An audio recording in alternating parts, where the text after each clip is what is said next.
Hey, it's me, GV, and welcome to GV Guides. Ladies and gentlemen, we are guiding the second level in Chapter 2, something about a blockbuster. I'll put the names of the levels in the title of the video, obviously. This one was really fun. I like this one a lot going on here, obviously. So let's get into it. First, we have equipment. So, yeah.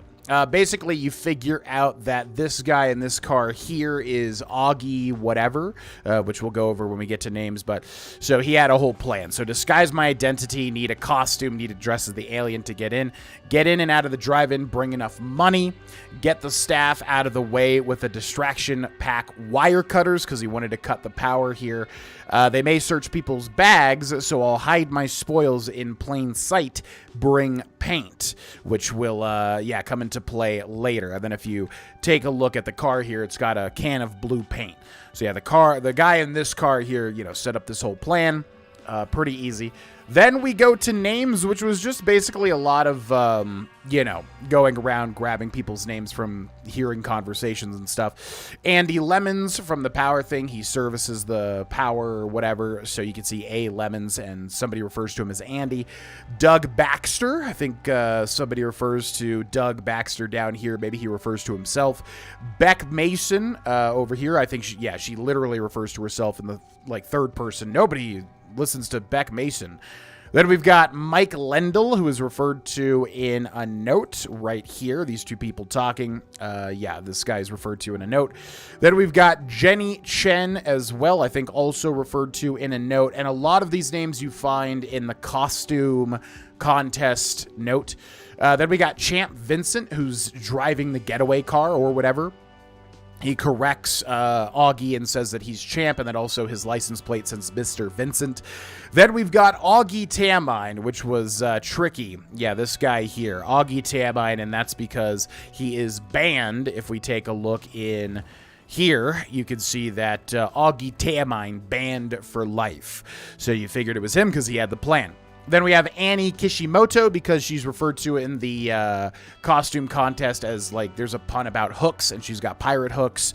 So Annie Kishimoto there. Also, she's got a lot of popcorn in the back of her car, and they say that they won a lot of popcorn.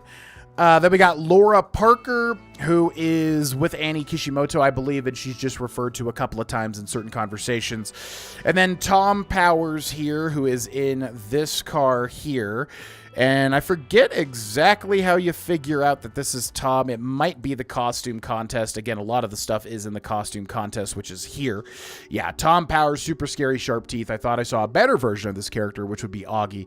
So that's Tom Powers. And then we got Sarah Cunningham, the owner of the Neptune, I believe it's called, theater, who is referred to on the phone. And then also, I think Andy says Mrs. Cunningham.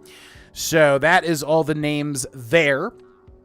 Then we have the costumes, which is pretty easy to put together. A couple of people refer to their costume as the transom, outfit. And then in this poster over here, it says Porbo joins the squad. And so, yeah, you could kind of figure out Porbo's the alien because it sounds like an alien name, basically. And then Marini is referred to a couple of times, too, as another character in this film. And then finally, Bertrand is referred to a bunch because, yeah, there's a bet to see whether Bertrand will survive the film or not. So that's all of the costumes. And then we have the dispute, the bet here, which is pretty easy because, yeah, it's basically between Mike and Jenny here. The bet between Mike and Jenny tonight, we will see Bertrand lose his head, which ties into the events because someone pulled the head off of Bertrand and then caused a distraction. But they were talking about the film, but it actually happened in real life, which is kind of weird. Yeah, that doesn't count. You still lose. And then we have the events here, which was Sarah Cunningham, owner of the Neptune Cinema, had been using a red crystal, which is over here in the projector booth, to enhance the projector. A weird lady sent Augie Tamine to buy it, but he was banned from the cinema. And we get that through messages in the main office, I do believe. Augie Tamine arrived in costume and stole the crystal, disguising it as a tooth, which was the really cool thing to figure out. Because, yeah, if we take a look at Augie, you can see one of the teeth here is kind of glowing. So he disguised it as a tooth to steal it. So that's events number 1, and then we have events number 2 as well, which is, in order to win a bet, Jenny Chen, which was confusing to me because I thought Augie did all this, but no, Jenny Chen, this lady here, pulled the head off of Doug Baxter, this guy here's costume. This started a fire because the robot head was not supposed to be, like, opened, so patrons tried to escape the cinema. Hearing the commotion, Sarah Cunningham looked out, saw the screen, which is distorted, and it says in the projector booth that if it's distorted, that means the crystal has been messed with.